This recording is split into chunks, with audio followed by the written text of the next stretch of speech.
कृष्ण जी भगवत गीता में कहते हैं कि क्रोध इंसान को जला देता है। क्रोध और चिंता चिता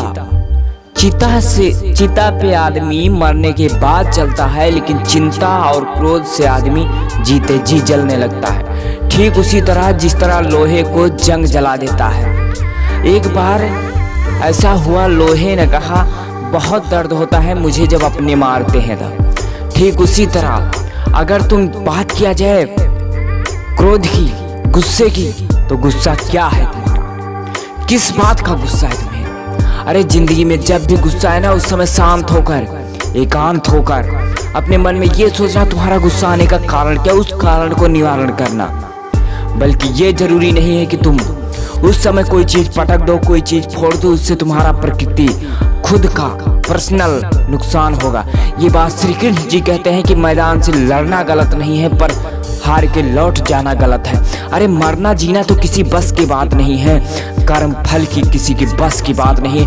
तुम्हारा कर्म करने की जरूरत है, तुम कर्म करो, फल तुम्हारी इच्छा के अनुसार अगर मिलना होता तो मिल जाता ना, लेकिन जब मिलना होगा तब मिलेगा।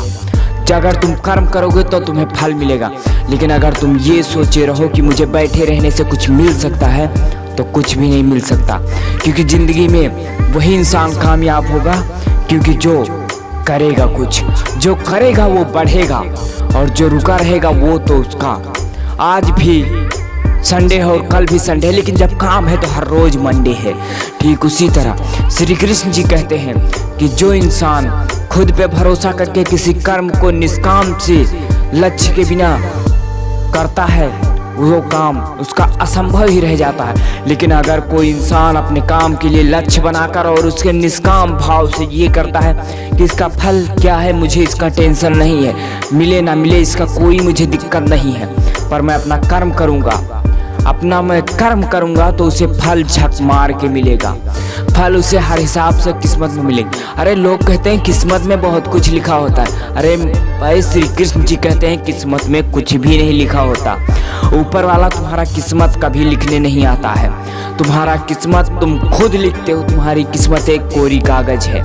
अगर तुम एक कदम आगे बढ़ा रहे हो इसका मतलब किस्मत में लिखा है, अगर पीछे बढ़ा रहे हो तो इसका मतलब वो किस्मत में लिखा है।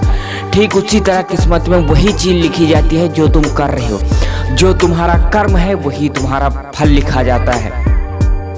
क्योंकि श्री कृष्ण जी कहते हैं ये बात कि अगर जिंदगी में तुम्हें कामयाब होना है तो किसी कर्म को, किसी काम को लक्ष्य बना लो और उस लक्ष्य की भेद ना करो, तभी तुम कामयाब हो सकते हो। लेकिन अगर तुम दूसरों को देखने से, देखते रहने से, गोल गोल घूमने से कुछ नहीं होने वाला है तुम्हारी जिंदगी में। सफलता का एकमात्र कारण यही है कि जिंदगी में खुद से कुछ करना सीखो। खुद से जब तुम कोई काम करते हो तो तुम्हें सफलता का चांसेस ही नहीं, सफल हो जाओगे। लेकिन अगर तुम दूसरों के बताए हुए अनुसार कर रहे हो तो इसका मतलब ये नहीं कि वो सही ही हो। इसका मतलब ये नहीं कि वो सही ही हो। अगला वीडियो में नेक्स्ट मिलेगा पार्ट 2 में। जय हिंद, वंदे मातरम।